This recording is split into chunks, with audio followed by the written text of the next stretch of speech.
Hi friends, ಹೇಗಿದ್ದೀರಾ ಎಲ್ಲರೂ? ಇವತ್ತು ನಿಮಗೆ ರಾಜಮುಡಿ ರೈಸಲ್ಲಿ ಯಾವ ರೀತಿ ಪಾಯಸ ಮಾಡೋದು ತೋರಿಸ್ಕೊಡ್ತೀನಿ. ನೋಡಿ, ಅರ್ಧ ಕಪ್ಪು ರೈಸ್ ತೊಗೊಂಡಿದ್ದೀನಿ. ಅದನ್ನು ಚೆನ್ನಾಗಿ ತೊಳ್ಕೊಂಡು ಅದ್ರ ತ್ರಿಬ್ಬಲಷ್ಟು ನೀರು ಹಾಕ್ಕೋಬೇಕು. ರಾಜಮುಡಿ ರೈಸ್ ಬೇಯಲಿಕ್ಕೆ ಸ್ವಲ್ಪ ನೀರು ಜಾಸ್ತಿ ಹಾಕ್ಕೋಬೇಕಾಗತ್ತೆ.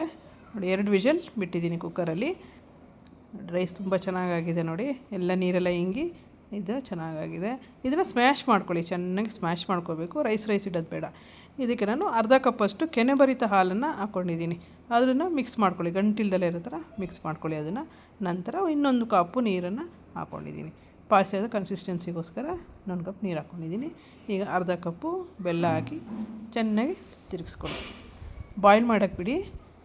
ಅದಾಗ್ತಿದ್ದಂಗೆ ಇನ್ನೊಂದು ಪ್ಯಾನಲ್ಲಿ 2 ಸ್ಪೂನ್ ಗೀ ಹಾಕ್ಕೊಂಡು ಡ್ರೈ ಫ್ರೂಟ್ಸು ಪಿಸ್ತಾ, ಬಾದಾಮು, ಗೋಡಂಬಿನ ಹಾಕ್ಕೊಂಡು ಚೆನ್ನಾಗಿ ರೋಸ್ಟ್ ಮಾಡ್ಕೊಳ್ಳಿ ಇದನ್ನು. ಆನಂತರ ಸ್ವಲ್ಪ ದ್ರಾಕ್ಷಿ ಹಾಕಿ ಅದನ್ನು ಸುದ ಚೆನ್ನಾಗಿ ರೋಸ್ಟ್ ಮಾಡಿದ ತಕ್ಷಣ ಇದನ್ನು ಪಾಯಸ ಮಾಡ್ಕೊಂಡಿದ್ವಲ್ಲ ಅದಕ್ಕೆ ಟ್ರಾನ್ಸ್ಫರ್ ಮಾಡಿಕೊಂಡು ಚೆನ್ನಾಗಿ ಮಿಕ್ಸ್ ಮಾಡಿ. ಆನಂತರ ಸರ್ವ್ ಮಾಡಿ 1 ಕಪ್ಪಿಗೆ ಅದರ ಮೇಲೆ ತುಪ್ಪ ಹಾಕ್ಕೊಂಡು ತಿಂದರೆ ತುಂಬ ಟೇಸ್ಟಿಯಾಗಿರುತ್ತೆ. ಟ್ರೈ ಮಾಡಿ ಯಾವ ರೀತಿ ಬಂತು ಅಂತ ನನಗೆ ಕಮೆಂಟ್ ಬಾಕ್ಸಲ್ಲಿ ತಿಳಿಸಿ. Thank you all for watching.